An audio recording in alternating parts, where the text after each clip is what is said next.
Hello दोस्तों, रश्मि बाइटी stories में आपका स्वागत है। पिछले भाग में पढ़ा कि अमिता अपने स्वाभिमान के साथ हो रही हरकतों से परेशान होकर अब अपने ससुर का सच, जो आलोक के पिता भी थे, सामने लाने की ठान ली थी। उसे अभी भी आलोक से बहुत उम्मीदें थी कि आलोक उसकी बात का यकीन करेगा और अपने पिता के खिलाफ आवाज उठाएगा। रात को जब आलोक घर आता है और वो फिर वही करता है, तकिया उठाई और दूसरे कमरे में चलने लगा। तभी अमिता ने आलोक को रोकते हुए कहा, सुनिए, मुझे आपसे बहुत ज़रूरी बात करनी है। पर आलोक गुस्से से बोलता है, मुझे तुम्हारी किसी बात से कोई मतलब नहीं है। तब अमिता रोने लगती है और दर्द भरी आवाज़ में बोलती है कि हो सकता है कि आप इस शादी से खुश न हो और ये भी हो सकता है कि मैं आपको पसंद न हूँ, पर आप मानो या ना मानो, मैं हूँ तो आपकी पत्नी ही। यह सच तो आप भी नहीं झुठला सकते। एक पति अपनी पत्नी को चाहे कितना ही नापसंद क्यों ना करता हो, पर उसकी इज्जत से खेलने वाले को कभी माफ नहीं कर सकता। तभी आलोक बहुत ही हल्के तरीके में इस बात को लेकर बोलता है कि तो ये तुम बच्ची तो हो नहीं जो खुद अपनी रक्षा और ध्यान रख सकती हो। और क्या अभी तक मैंने ही तुम्हारी इज्जत की रक्षा की है? जो अब करूं? अमिता के सुनकर जैसे होश ही उड़ गई। एक पति अपनी पत्नी की इज्जत को लेकर ऐसा कैसे कैसे सोच सकता है? उसे यकीन नहीं हो रहा था आलोक की बातों पर, क्योंकि जिस घर की वो बहू थी, उन्होंने अमिता को संस्कारी बहू नहीं, संस्कारी पुतला बना दिया था।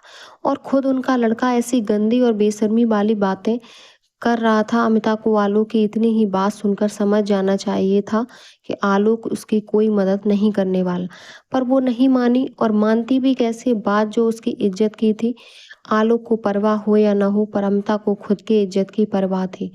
इसीलिए वो बोलती चली गई, बजाय इसके कि आलोक क्या जवाब दे रहा है। और फिर अमिता ने वो कह डाला जिसे सुनकर आलोक के चेहरे का रंग ही बदल गया। वो गुस्से से लाल हो चुका था और जैसे ही आलोक ने उसके पिता का नाम लिया, वो अपना गुस्सा काबू में नहीं कर सका और झुंझलाकर आलोक अमिता को इतना मारा कि अमिता की चीखें घर के बाहर हर कमरे में सुनाई देने लगी। बड़ी भाभी ने तो बोला कि चलो हमारे बाद इसका नंबर आया। ननद ने बोला, चलो इनकी तो आज भैया ने बौनी ही कर दी, अब रोज ही मार कुटाई होगी इनकी। और सास ने बोला कि इस लड़की में जरा भी संस्कार नहीं है। कौन पति अपनी पत्नी को नहीं मारता, पर पत्नी को अपनी मर्यादा में रहना चाहिए। इतनी जोर जोर से नहीं चिल्लाना चाहिए, कॉलोनी वाले क्या सोचेंगे हमारे बारे में। फिर अमिता के ससुर ने कहा, अरे आवाज उस आज उसका पहला दिन है, धीरे धीरे आदत हो जाएगी बेचारे की। पर वो अच्छे से समझ गया था कि अमिता ने पक्का ही उसकी हरकतों के बारे में आलोक को बताया, जिससे आलोक इतने गुस्से से पीट रहा है। मारते मारते जब अमिता बेजान हो गई, तब उसे ऐसे ही छोड़कर दूसरे कमरे में सोने चला गया।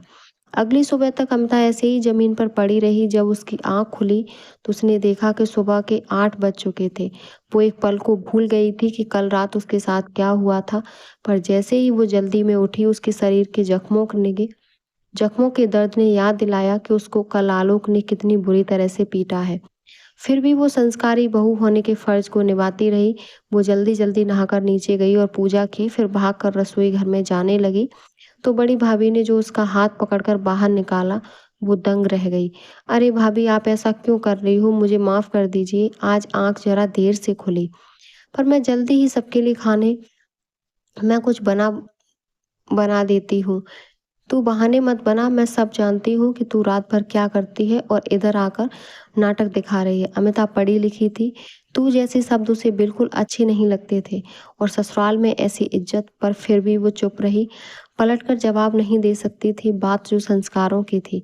फिर अमिता अपनी सास से बात करने उनके कमरे में गई, पर वहां सास की जगह उसका ससुर मिल गया। अमिता उन्हें देखकर डर गई और जैसे ही वो भाग पाती, उसने फिर से अमिता को दबोच लिया और फिर उसके साथ जबरदस्ती करने लगा और उसके जख्मों को और कुरेदने लगा। अमिता को जो पीड़ा हो रही थी, वो आंखों से बहते लगातार आंसू बयां कर रहे थे, पर वो चिल्ला भी नहीं सकती, क्योंकि एक तो ससुर की धमकी, ऊपर से कौन अमिता की बात पर भरोसा करता। और जैसे भी वैसे भी अमिता का ससुर कहाँ मानने वाला था। ये शादी आखिर उसने करवाई भी अपने लिए ही थी। फिर जैसे तैसे करके अमिता उसके चंगुल से भाग गई। वो भागते भागते घर के बाहर निकल गई और अपने घर की तरफ चलने लगी। उसने ठान लिया कि नहीं, ये सब वो अपने साथ नहीं होने दे सकती। वो इस घर में आलोक के लिए आई थी और वो एक पति को ही अपने सारे हक देगी। पति के पिता को नहीं, पर जैसे ही वो आधे रास्ते में पहुंची तो उसका फोन बज उठा। अरे, ये तो माँ का फोन है। उसने झट ही उठाया। हेलो माँ, आप कैसे हो? मैं घर आ रही हूँ माँ। तब अमिता की माँ बोलती है कि अभी यूं अचानक से क्यों आ रही है? सब ठीक है ना बेटा? अमिता ने बोला, माँ मेरे साथ यहाँ कुछ ठीक नहीं हो रहा। सब मुझे तकलीफ ही पहुंचा रहे हैं। मैं अब और यहाँ नहीं रह सकती। तब अमिता की माँ ने उससे बोला कि तुम पागल हो गई हो क्या? ऐसे ससुराल छोड़कर मायके आ जाना मुसीबत और बदनामी को न्योता देना है। और क्या इसी दिन के लिए हमने तुझे पढ़ाया लिखाया, तेरी हर ख्वाहिश पूरी की, जो मांगा वो दिया कि तुम आगे जाकर हमारी इज्जत को धूल में मिला दो। सबका ससुराल एक जैसा ही होता है। लड़की लड़की को ही या तो सब ठीक करना पड़ता है या फिर इन सब की आदत डालनी पड़ती है। पर वो लौट कर मायके कभी नहीं आती और फोन काट दिया। अमिता एकदम खामोश हो गई, जैसे उसके पैरों से जमीन खिसक गई हो। वो ये सोचकर ससुराल से भाग निकली थी कि वो अपनी इज्जत को बचाने अपने घर, अपने पिता की छांव में जाएगी, जहां उसे सुरक्षित महसूस होगा। पर उसकी माँ ने तो उसके विदा होते ही वहां जैसे उसके लिए ताला लगा दिया हो। अब मैं कहाँ जाऊं? क्यों भगवान मेरे साथ ही क्यों? क्या बिगाड़ा है मैंने किसी का? फिर वो चुपचाप अपने ससुराल वापस आ जाती है और इसे ही अपनी नियति मान लेती है। अब तो जैसे अमिता की यही दिनचर्या हो गई थी। सुबह जल्दी उठकर सबके लिए चाय नाश्ता बनाना, घर के सारे काम अकेले ही करना, फिर मौका मिलते ही ससुर का अमिता पर गंदी नजर डालना और बचा हुआ आलोक पूरा कर देता था। उसे मार मार कर अधमरा कर देना। अमिता को जैसे संस्कारों ने जिंदा लाश बना दिया हो। उसे कोई मर्द देख भी ले तो वो सहम जाती कि कहीं ये भी तो मेरे साथ, और फिर भाग कर कमरे में घुस जाती और अकेले ही घंटों तक रोती रहती। अमिता को लगा कि अब उसके साथ इससे भी बुरा और क्या हो सकता है। पर अमिता यहाँ भी गलती साबित हुई। अभी और भी बुरा होना बाकी था। अमिता के साथ एक ऐसी रात आने वाली थी उसकी जिंदगी में जिसकी उसने कल्पना भी कभी नहीं की थी। क्या हुआ उस रात अमिता के साथ? कैसे संस्कार के नाम पर अमिता के वजूद का खून हो रहा था? सच ही कहते हैं कि एक लड़की का ना तो मायका ही घर होता है और न ही ससुराल का घर। अमिता 25 सालों तक अपने पिता के घर पर रही, पली बड़ी, दोनों के सुख की छांव में रही, कलेजा का टुकड़ा थी। फिर शादी से सब कुछ क्यों बदल गया? क्यों माँ की खुद की कोख से जन्मी लड़की किसी और की हो गई और मायके से तो उसका नाता ही तोड़ दिया गया? खैर, बात करते हैं अमिता की। अभी और क्या बचा था उसकी जिंदगी में? इससे भी ज्यादा बुरा होने को, जो रोज की तरह अमिता अपने सारे काम करके बचे हुए छोटे मोटे काम निपटा रही थी। पर आज उसकी तबीयत कुछ ज़्यादा ही खराब थी। उसने सुबह से खाना भी नहीं खाया था। मायका होता तो सब आगे पीछे लग जाते, पर ये तो ससुराल है। यहाँ तो बहू को ही सारे संस्कार अपनाने होते हैं। रात के 11 बज चुके थे। अमिता बहुत थक गई थी, शायद इतनी कि अब वो बेजान सी हो रही थी। थोड़ी हिम्मत करके वो जैसे तैसे अपने कमरे में पहुंची और चुपचाप जाकर बिस्तर पर लेट गई। तभी नशे में डूबा हुआ आलोक कमरे में आता है और न जाने किस बात पर बहुत ही बौखलाया हुआ होता है। वो इतने नशे में होता है कि न तो उससे अच्छे से चला जा रहा था और न ही कुछ साफ दिखाई दे रहा था। उसने अमिता को बिस्तर में लेटा हुआ देखा तो उसके पास जाकर वो भी लेट गया। अमिता सो रही थी कि अचानक से उसकी नींद खुली। वो बहुत डर गई। उसे लगा कि कहीं फिर से तो आलोक के पिता नहीं है। पर वो जब पलट कर देखती है तो उसे आलोक दिखता है। वो उसे देखकर खुश तो बहुत होती है, पर साथ में उसे आश्चर्य भी होता है कि आज यूं अचानक आलोक उसके इतने करीब कैसे आ गया।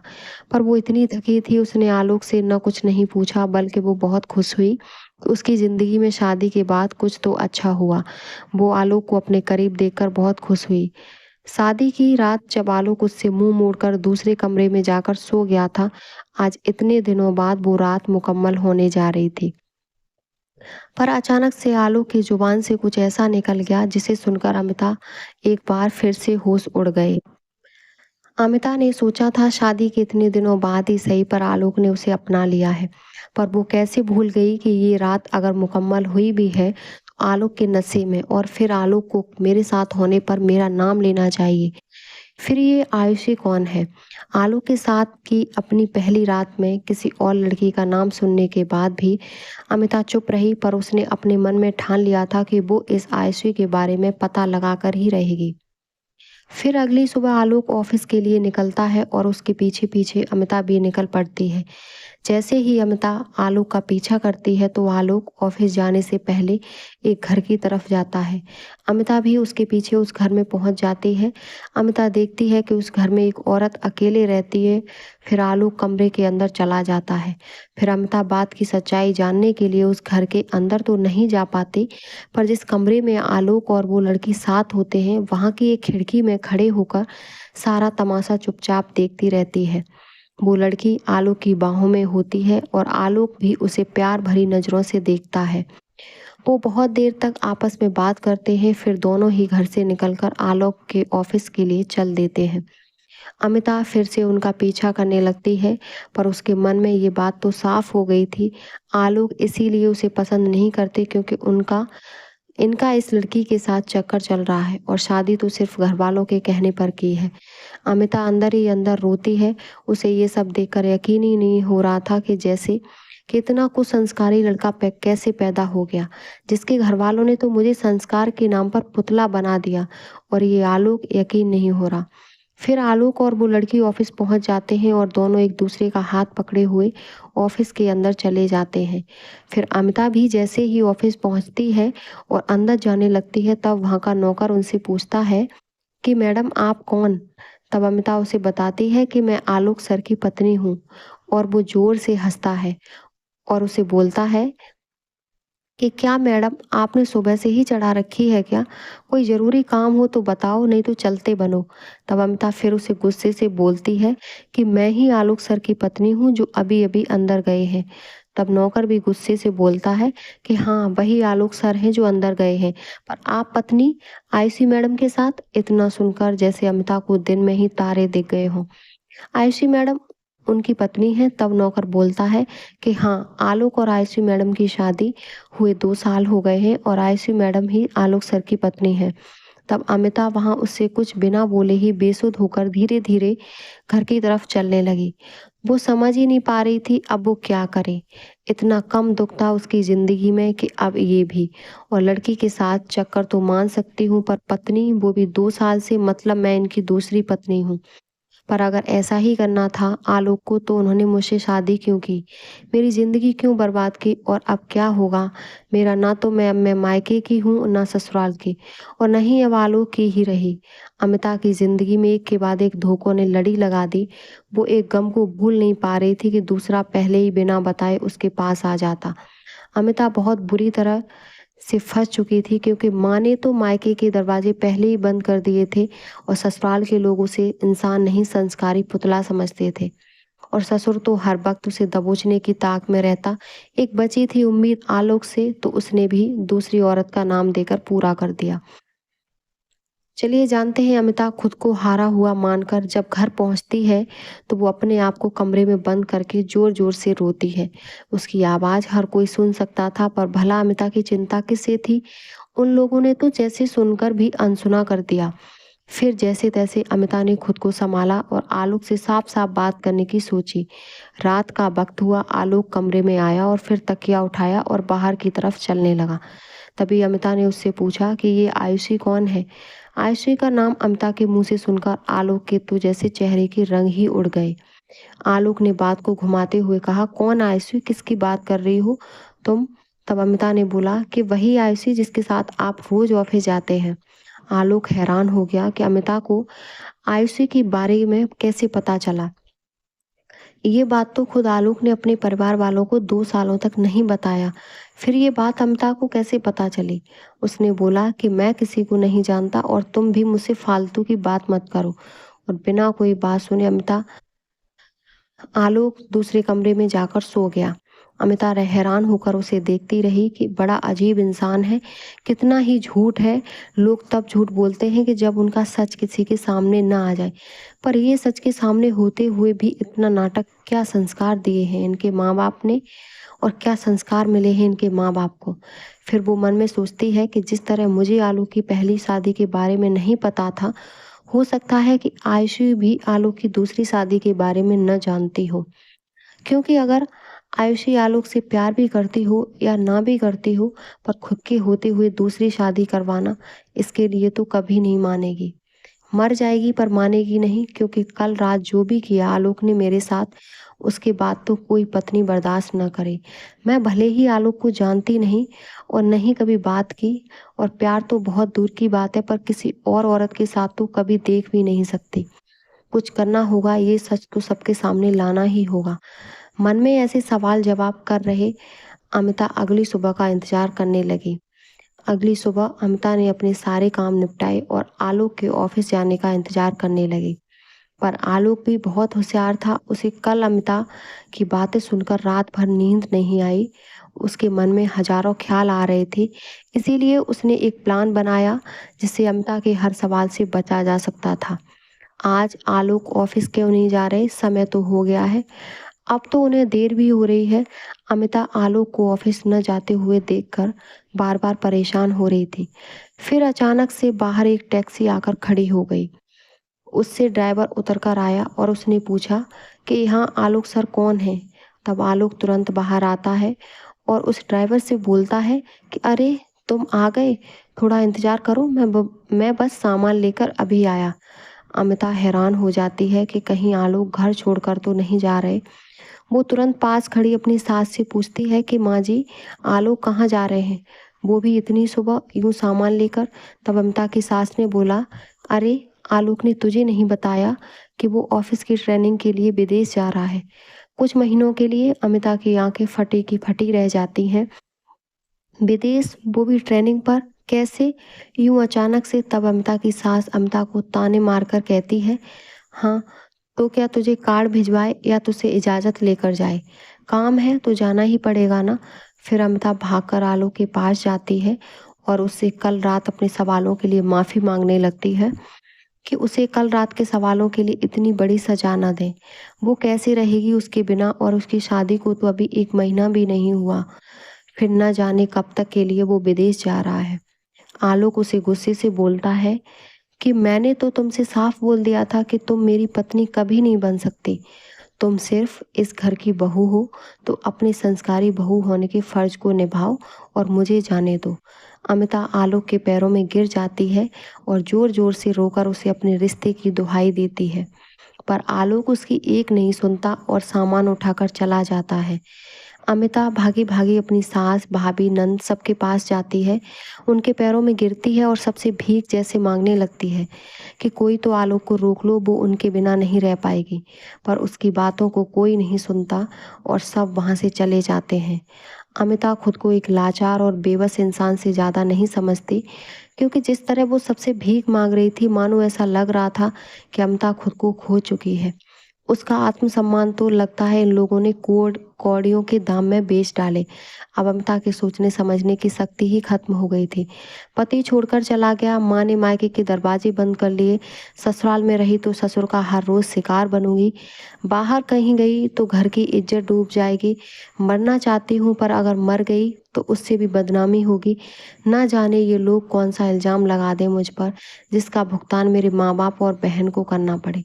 इतना सब होने के बाद भी अमिता चुप रही।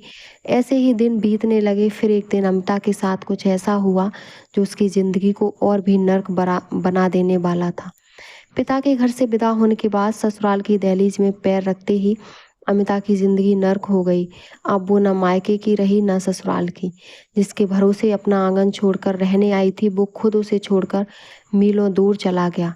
अब अमिता के पास खुद अमिता ही नहीं बच रही थी। उसने धीरे धीरे सब खो दिया था। अपना मान सम्मान, इज्जत, खुशी, मुस्कुराहट, सब कुछ बिक चुका था। बचा था तो बस संस्कार। क्या सच में एक लड़की के लिए संस्कारी होना इतना ज़रूरी होता है, जिसकी कीमत उसे इन सबको खोकर चुकानी पड़ती है? अमिता ने खुद से वादा किया कि वो हार नहीं मानेगी, न ही वो हिम्मत हारेगी, और न ही वो अपने माँ बाप से दिए संस्कारों को अपमानित होने देगी। उसने सोचा कि अब उसे क्या करना चाहिए, क्योंकि ज़िंदगी बुरी ही सही पर जीनी तो पड़ेगी ना। इसीलिए उसने सोचा क्यों ना नौकरी की तलाश की जाए, क्योंकि एक नौकरी ही थी जो उसे दूसरों के अधीन से आज़ाद करा सकती थी। और उसका खोया हुआ विश्वास और सम्मान भी वापस ला सकती है। पर कौन सी नौकरी करूं जिससे घर के संस्कारों को भी आँच ना आए? क्योंकि जब एक औरत, एक बहू, एक पत्नी, एक माँ, एक बेटी घर के बाहर नौकरी करने जाती है तो सिर्फ बाहर के लोग ही नहीं, उसके घर के लोग भी उसके दुश्मन हो जाते हैं। और कभी-कभी तो उसका पति, भाई, बेटा ही उसके इस काम के खिलाफ हो जाते हैं। ऊपर से वो अपने ससुराल से और बिना अपने पति के साथ के ये कदम उठाने जा रही थी। इसीलिए उसे सोचना समझना भी बहुत था।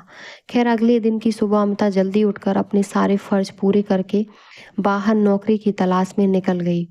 पर उसे कोई भी नौकरी नहीं मिली।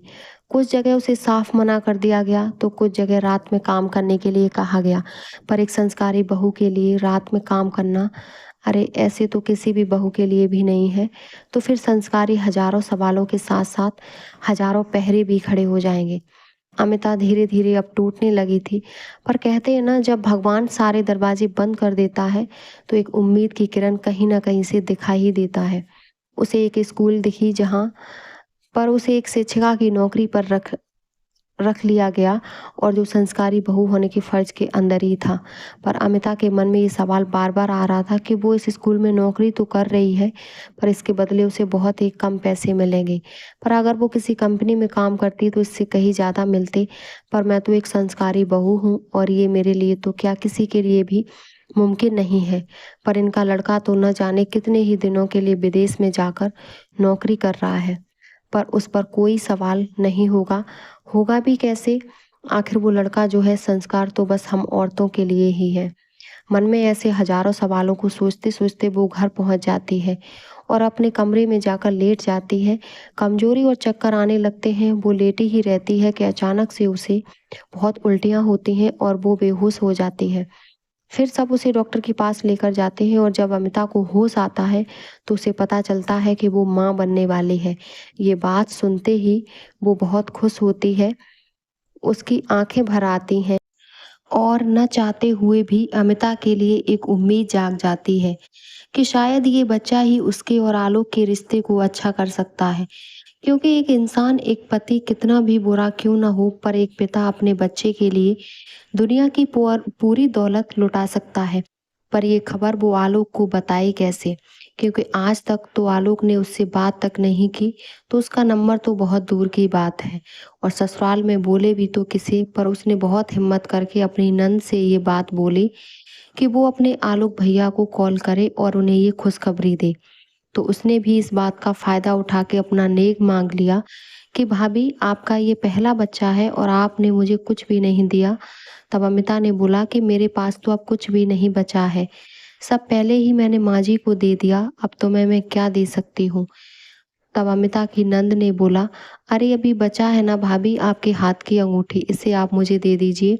तब अमिता उससे बोलती है कि अब यही बस मेरे पास बची है, तुम्हारे भैया की निशानी, इसे मत लो तुम। जब तुम्हारे भैया आएंगे तब मैं उनसे बोलकर तुम्हारी पसंद का दिलवा दूंगी। तब अमिता की नंद जोर से हंसती है कि भैया को आप बोलेंगी तब भैया मुझे मेरी पसंद की चीज देंगे, और फिर जोरों से हंसते हंसते बोलती है कि भैया तो खुद आपको देख भी नहीं सकते, तो वो आपकी बात मानना तो दूर सुनेंगे भी नहीं।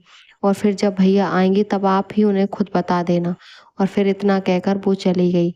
अमिता अपनी बेबसी पर रो भी नहीं सकती थी। उसे लगा कि माँ बनने की खबर सुनकर उसके ससुराल वालों का नजरिया उसके लिए बदल जाएगा। पर ऐसा सोचने और होने में फर्क होता है। अमिता के ससुराल में अमिता के लिए कुछ नहीं बदला। बस अमिता की सास ने तानों की लड़ी लगा दी कि उसे चाहिए तो बेटा जो आलोक का चिराग बन सके। अमिता थोड़ा डर भी गई कि अब ये क्या मुसीबत है, बेटा और बेटी पैदा करना तो उसके बस में नहीं है, ये तो भगवान की मर्जी है, भला वो क्या कर सकती है। पर वो फिर भी चुप रही। अब अमिता के लिए मुसीबतें और बढ़ने लगी। अब घर के काम के साथ साथ स्कूल का भी काम करना पड़ता और अपने होने वाले बच्चे का ध्यान रखना। अब उसे पैसों की भी जरूरत पड़ने लगी। ससुराल में बोलती तो सब पति से मांगने के ताने देते, और इधर पति ने तो अपना नंबर नहीं दिया तो पैसे कहाँ से देता। और मायका अमिता ने तो जैसे मायके से रिश्ता ही तोड़ लिया था, वो अपना इलाज तक नहीं करवा पा रहे थे। उसे कुछ खाने का मन करता तो अपना मुँह बाँध कर रह जाती, कुछ खरीदने का मन होता तो सोचती कि जब आलोक आएँगे तो उनसे कहूँगी तो वो मुझे सब लाकर देंगे। आखिर मैं उनके बच्चे की माँ बनने वाली हूँ। ऐसे हज़ारों ख्वाब देखते-देखते आलोक अमिता की डिलीवरी का समय नज़दीक आ गया, लेकिन अब अमिता की उम्मीद के साथ-साथ चिंता भी बढ़ रही थी। आखिर आलोक आए क्यों नहीं अब तक? उनको गए कितना वक़्त बीत चुका है? क्या उनको एक बार भी मेरी याद नहीं आई? मेरी छोड़ो अपने माँ-बाप की तो आ ही सकती थी। अब उसे डर लगने लगा था कि कहीं आलोक उस आयशी के साथ जाकर तो नहीं बस गए। हे भगवान! ये कहर मत ढाना मुझ पर, वरना मेरा नहीं पर मेरे बच्चे का क्या होगा? पर वो अगले पल ना जाने क्यों आलोक से बहुत सारी उम्मीदें भी लगाकर बैठी थी कि नहीं, मुझे ऐसा नहीं सोचना चाहिए। वो जब आएँगे तो अपने बच्चे को गोद में लेकर सब भूल जाएँगे और फिर ये बच्चा ही हमारे रिश्ते की नई शुरुआत करवाएगा। पर क्या इस बार भी अमिता सही थी? क्या आलोक सच में इस खबर से खुश होता या अमिता के लिए फिर एक धोखा बाकी था? अमिता की ज़िंदगी में एक के बाद एक मुसीबतें बिना निमंत्रण के चली आ रही थी। उसके लिए एक-एक पल जैसे काँटों से भरा था और साथ देने वाला कोई नहीं, सिर्फ़ भगवान के। वो फिर भी अपने संस्कारों को झुकने नहीं दी। उसकी ज़िंदगी में बहुत कुछ बुरा भी होता, वो उसमें भी एक उम्मीद की किरण जगा लेती और अगले ही पल वो किरण गायब भी हो जाती। कुछ ऐसा ही इस बार भी अमिता के साथ होने जा रहा था। अमिता ने सोचा कि अब वो माँ बनने वाली है, उसकी ज़िंदगी से अब हर मुसीबत का छुटकारा हो जाएगा। पर वो क्या जाने, इस समाज में माँ बनना भी इतना आसान नहीं था। लोगों का पहला ही सवाल होता है कि क्या हुआ? बस ऐसे ही दौर अब अमिता के जीवन से गुजरना था। देखते ही देखते अमिता ने एक नन्ही सी जान को जन्म दिया। अमिता की भाभी, अरे क्या हुआ? तभी अमिता की सास बोलती है, अरे होना क्या है, बेटा ही हुआ होगा। इस घर का चिराग। तब नर्स बोलती है कि नहीं, आपको चिराग नहीं बल्कि घर पर लक्ष्मी जी आई हैं। तभी अमिता की सास का मुंह बन जाता है, अरे ये क्या, इसने तो एक लड़की को जन्मा है। इसने तो हमारी सारी खुशियों और उम्मीदों पे पानी फेर दिया। बच्चे होने की बात सुनकर अमिता की माँ और बहन में भी अस्पताल आ गए और अमिता की सास ने ये बात अमिता की माँ के सामने ही बोली। शायद तब अमिता की माँ को अमिता का पक्ष लेना चाहिए था, इसीलिए नहीं कि वो अमिता की माँ है, बल्कि इसीलिए कि वो एक माँ है, उसने भी 2 बेटियों को जन्मा है। पर शायद अमिता की माँ ने तो ये बात भुला ही दी कि उसकी एक नहीं 2 बेटियां हैं। उसने तुरंत ही बोला, बहन जी नाराज न हो, अगली बार पक्का अमिता के बेटा ही होगा। उमा अपनी माँ को टोकने ही वाली थी कि डॉक्टर ने आकर कहा कि अब अमिता से मिल सकते हैं। पर अमिता के ससुराल वाले वहीं से उल्टे पैर वापस लौट गए। कोई भी अमिता से मिलने नहीं गया। अमिता वहां लेटे-लेटे अपने परिवार का इंतजार करती रही। पर बहुत वक्त बीत जाने के बाद कोई नहीं आया तो वो समझ गई कि शायद उसने एक बेटी को जन्म दिया है, इसीलिए उससे मिलने कोई नहीं आया। पर फिर भी वो चुप रही। फिर कुछ देर बाद उसकी माँ और छोटी बहन उमा अंदर आईं। उसकी बेटी को गोद में लेकर अमिता ने उसे सीने से लगाया और जी भरकर रोई। शायद अमिता को उस नन्ही सी जान को गोद में लेकर ऐसा लगा कि जैसे अमिता का कोई अपना इस दुनिया में आ गया हो। क्योंकि माँ-बाप, सास-ससुर और यहाँ तक कि उसके पति ने भी उसका साथ छोड़ दिया था। तो अमिता ने उसे सबके लिए, सबके हिस्से के लगाव से देखा और उसे ऐसा लगा कि जैसे अब कोई है जो उससे पूछा कि उसे क्या दर्द है और फिर आलोक भी तो लौट कर आएँगे। इसकी वजह से वो अपने चारों ओर किसी को ना पाकर भी खुश थी। क्योंकि उसे एक अभी भी उम्मीद थी, तो आलोक ने अपने पति से अमिता ने अपने पति से उसकी माँ से पूछा कि बेटा इसका नाम। तब अमिता ने कहा, कोई बात नहीं माँ, आधी लड़ाई तो मैंने अकेले ही पार की है, बाकी भी कर लूंगी और अब तो इसका साथ भी है मेरे पास। इसके आने की वजह से मेरे पति मेरे पास वापस आ जाएंगे और मेरी जिंदगी में भी खुशियाँ आएंगी, इसीलिए मैं इसका नाम खुशी रखूंगी। उमा अपनी बहन को इस हालत में देखकर मन ही मन बहुत दुखी होती है, पर वो कुछ कर भी नहीं सकती थी क्योंकि वो भी तो एक लड़की है, आखिर उसे भी समाज के इन राहों से गुजरना था। फिर अमिता की माँ और बहन अमिता को उसके ससुराल छोड़कर वापस अपने घर चली गई। अमिता अपनी माँ से कहना चाहती थी कि माँ, मुझे भी कुछ दिनों के लिए अपने साथ अपने पास ले चलो, मेरे लिए न सही मेरी बच्ची के लिए। पर वो जानती थी कि अगर उसने ऐसा कुछ भी कहा तो माँ उल्टा उसे ही नसीहत देने लगेगी और फिर घूम फिर कर बात संस्कारों पर ही आ जाएगी। इसीलिए वो चुपचाप अपने कमरे में चली गई। दिन फिर बीतने लगे पर अभी भी आलोक की कोई खबर नहीं। अब आलोक को गए पूरे 1 साल हो गए थे। अमिता की तो जैसे ये उम्मीद भी टूटने ही वाली थी कि उसने अचानक से अपनी नंद को कहते हुए सुना कि माँ भैया यहाँ आ चुके हैं, बस रास्ते में हैं, कुछ देर से घर भी पहुंच जाएंगे। इतना सुनते ही जैसे अमिता के पैरों में पंख लगे हों। वो भागते भागते कमरे में गई, पहले अपनी बच्ची को सुंदर कपड़े पहनाकर तैयार किया, फिर खुद को आईने में निहारा। वो बहुत बेजान सी दिख रही थी, क्योंकि इंतजार तो हर कोई कर लेता है, पर पता हो कि इंतजार करना कब तक है। पर अमिता ने तो वो इंतजार किया था जिसका लग रहा था कि कभी अंत होगा भी या नहीं। पर अब उसका इंतजार खत्म हुआ। उसने जल्दी नई साड़ी निकाल कर पहनी, खुद को सजाया संवारा और अंदर ही अपने कमरे में बैठकर आलोक का इंतजार करने लगी। वो आलोक से उम्मीद कर रही थी कि अपने पापा बनने की खबर सुनकर भागकर मेरे पास आएंगे, और जिस प्यार को वो शादी की पहली रात से तड़प रही थी, वो उसे आज मिल ही जाएगा। कुछ देर में गाड़ी का हॉर्न सुनाई पड़ा। अमिता की खुशी का ठिकाना ही नहीं। वो बड़ी बेसब्री से आलोक का इंतजार करने लगी, पर वक्त बीत रहा था और आलोक अमिता से मिलने नहीं आया। अमिता के मन फिर सवालों ने तहलका मचा दिया था। आलोक अब तक आई क्यों नहीं? क्या किसी ने उन्हें नहीं बताया कि उनकी बेटी के बारे में? कहीं आलोक ऑफिस तो नहीं चले गए, या फिर आयुषी के पास? अरे नहीं, वो अपनी बेटी को लेकर भागकर नीचे आलोक के पास जाती है। आलोक उसे ऐसे तैयार और हाथ में बच्ची को देखकर हैरान हो जाता है और अमिता से सवाल करता है कि ये किसे उठा लाई हो? तब अमिता बोलती है कि अरे मैंने इसे कहीं से उठाया नहीं है, ये तो हम दोनों की बेटी है। और जैसे ही अमिता उसे अपनी बेटी का नाम बता पाती, तुरंत आलोक ने उसे बोल दिया कि ये तुम क्या मजाक कर रही हो? हमारी बेटी? ये तो मुमकिन ही नहीं है। आज तक तो मैं तुम्हें छूना तो दूर, तुम्हारे साथ एक बिस्तर पर सोया तक नहीं हूँ। फिर ये बेटी कैसे पैदा हो गई? अमिता आलोक के मुंह से खुद के लिए एक बार फिर अपने चरित्र के लिए ऐसा सुनकर हैरान हो गई और उसके होश उड़ गए। अमिता ने तो जैसे जीते जी नर्क देख लिया हो। उसने शादी के बाद अपना जीवन संस्कारों पर झोंक दिया। ससुराल में अपने ससुर और बाहर न जाने कितने भेड़ियों से खुद को बचाती रही। इतने दुख और कष्ट सहे सिर्फ और सिर्फ संस्कारों के लिए, कि उन पर कोई दाग ना लगे। और आलोक ने ही उसके चरित्र पर एक दाग लगाकर हजारों सवाल खड़े कर दिए। अमिता चाहती तो अपने हक और अपने आत्मसम्मान के लिए आवाज उठा सकती थी। उसने साथ अपने साथ हुए अन्याय का भी विरोध कर सकती थी। यहाँ तक अमिता की पहली शादी के बारे में भी यहाँ तक कि आलोक की पहली शादी के बारे में भी बता सकती थी, पर उसने ऐसा कुछ भी नहीं किया, क्योंकि अगर बात उठती तो सब जगह आग की तरह फैल जाती और फिर उंगलियां संस्कारों पर उठती। जिस आलोक ने उसे जानवरों की तरह पीटा, उसने ही आज बोल दिया कि ये बच्ची उसकी नहीं बल्कि मैंने किसी और के साथ। अमिता उसे एकटक देखती रही। अमिता अपने पक्ष पर कुछ बोल पाती कि ससुराल वालों ने अमिता पर उंगली उठाना शुरू कर दिया। साथ ही शुरू हुआ संस्कारों का पिटारा।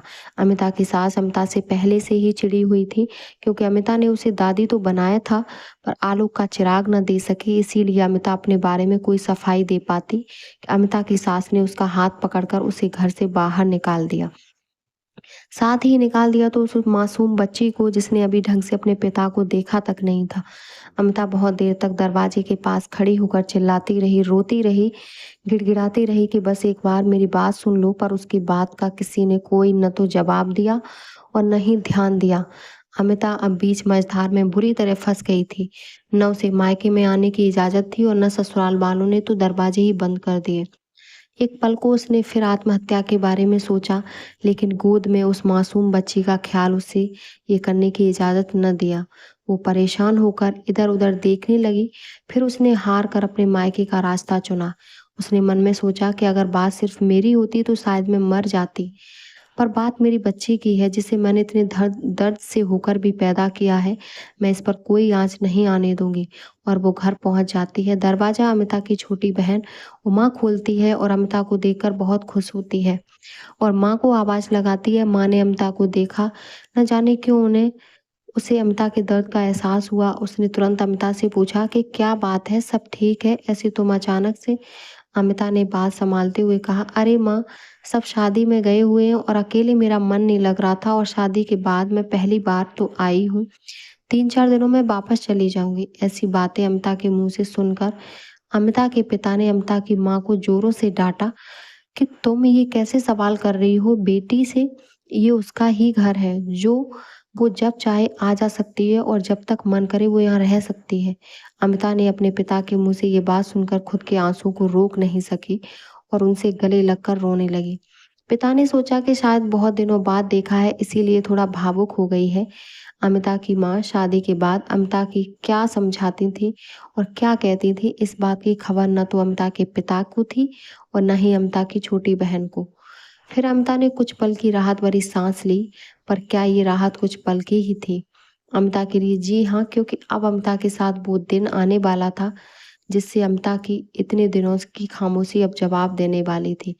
जिस अमिता ने संस्कारी के नाम पर अपनी जिंदगी नर्क बना ली, होठों को सिल लिया, पर अब अमिता की जिंदगी में वो दिन आने वाला था जब उसने संस्कारी का दामन छोड़कर अपने बारे में सोचा। पर हो रहे अत्याचार, जिन संस्कारों के नाम पर अमिता के साथ ये सिलसिला शुरू हुआ था, उन्हीं संस्कारों से भरे परिवार के लड़के ने ही अमिता के चरित्र पर उंगली उठाई।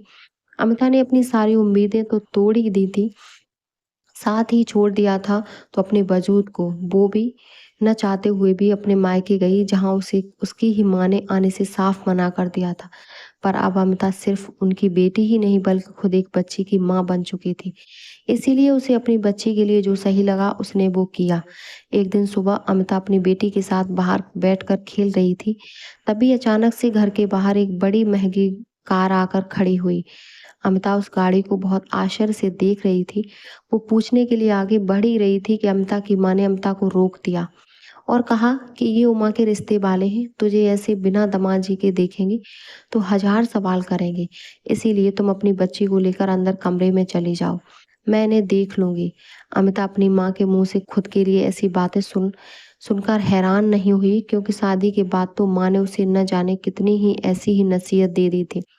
पर अब अमिता की खामोशी अब और खामोश नहीं रहने वाली थी, तो उसने जाने से पहले अपनी माँ को कह ही डाला कि जैसे आपने मेरा संभाला था, और वो वहां से चली गई। अमिता की माँ को अमिता के दर्द का एहसास बहुत अच्छे से था, पर समाज के डर से उन्हें निर्मोही बना रखा था और अब वो उमा के साथ भी यही करने वाली थी।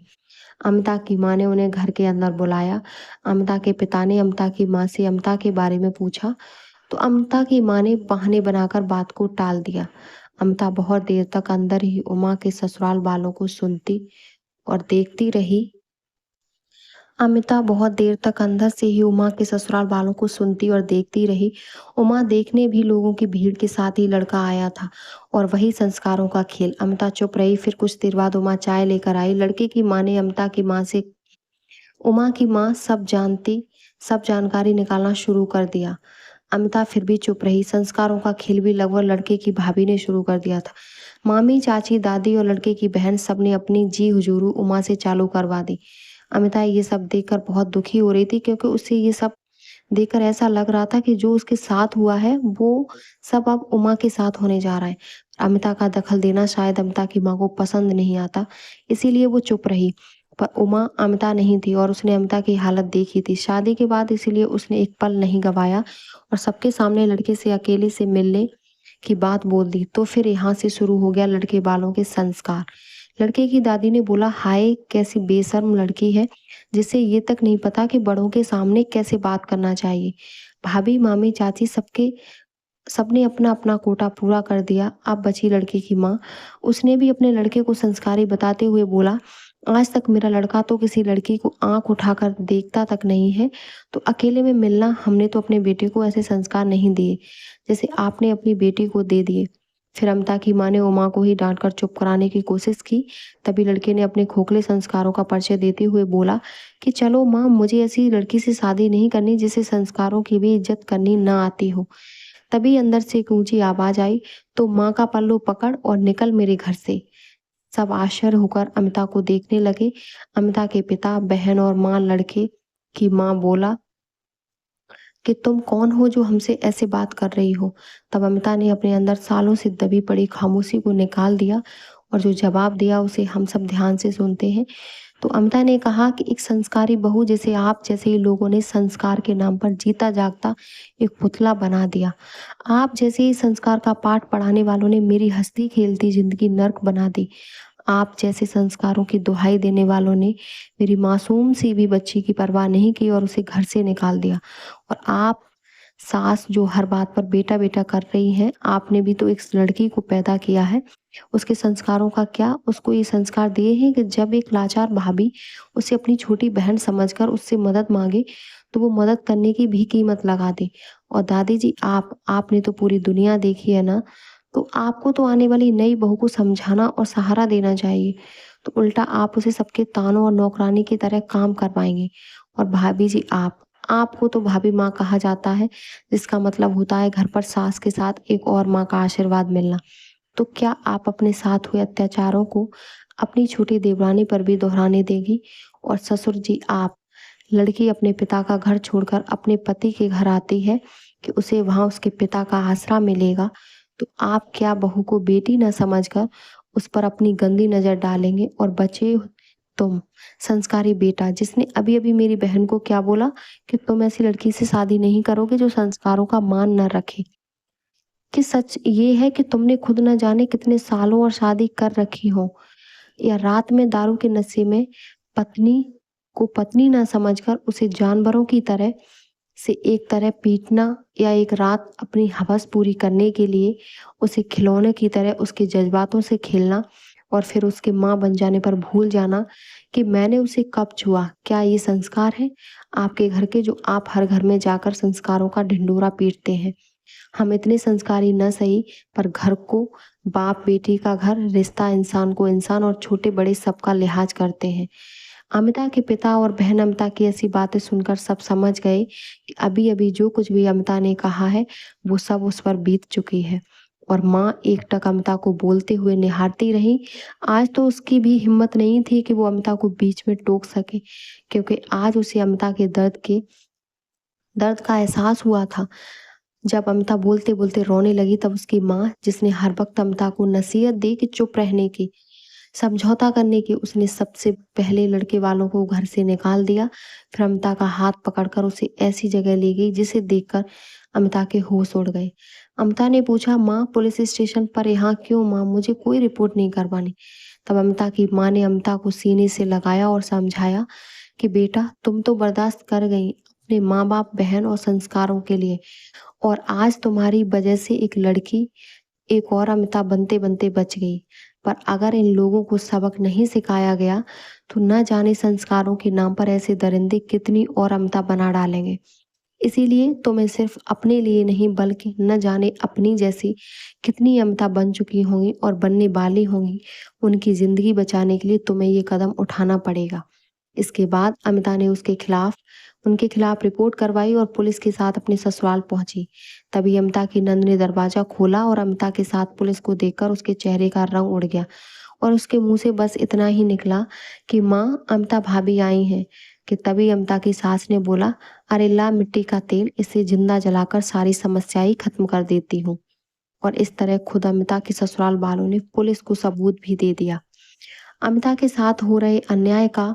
तभी पुलिस ने बोला कि समस्या तो अब खत्म होगी।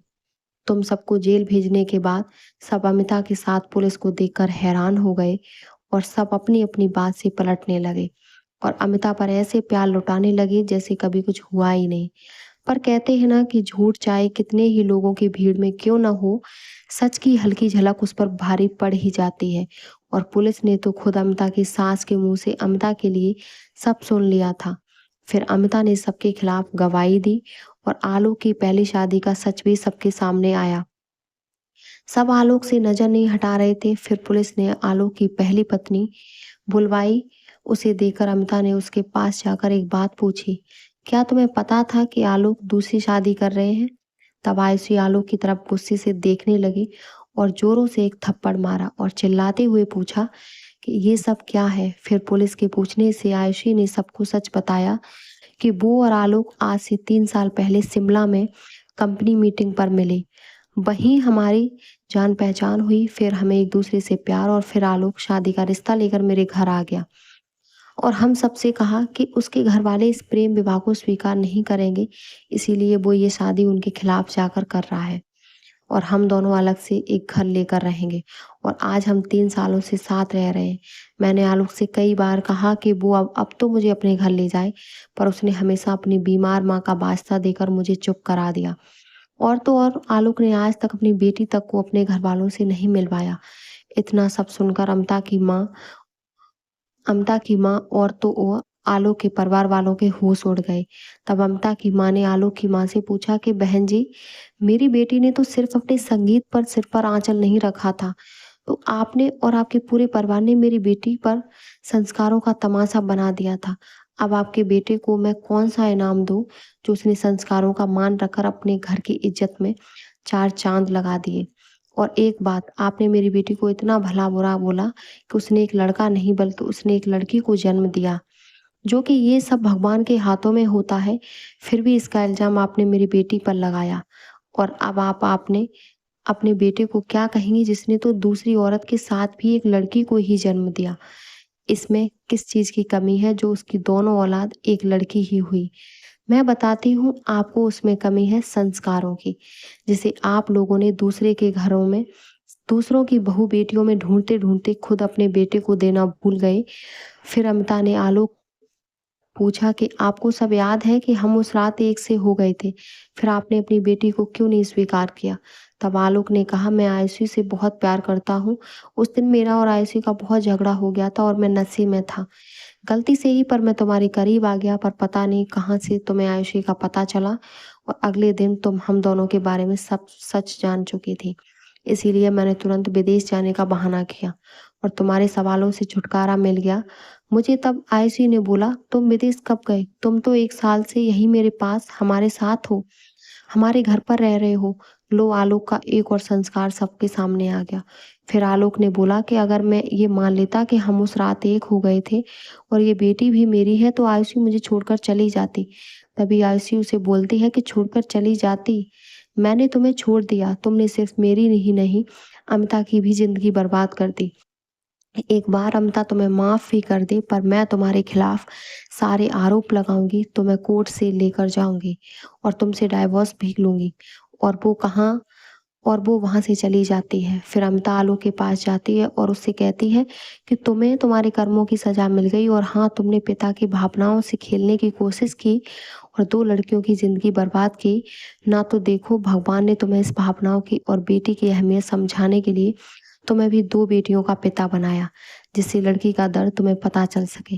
पर मैं कभी भी अपनी बेटी को एक और अमिता नहीं बनने दूंगी। और फिर वो भी अपनी माँ के साथ अपने मायके चली जाती है और पुलिस आलोक के घर वालों को पुलिस स्टेशन ले गई और उनके खिलाफ कार्रवाई शुरू कर दी। फिर अमिता ने भी आलोक से तलाक ले लिया। आप सब कमेंट बॉक्स में कमेंट करके ज़रूर बताइएगा कि ये संस्कारों की कहानी कैसी लगी और क्या अमिता ने सही अपने साथ हो रहे अत्याचारों के खिलाफ जो कदम उठाया वो सही था क्या। उम्मीद करती हूँ मेरी कहानी आपको पसंद आई होगी। अपना विचार कमेंट बॉक्स में ज़रूर बताएं और हमारे चैनल को सब्सक्राइब करें। धन्यवाद।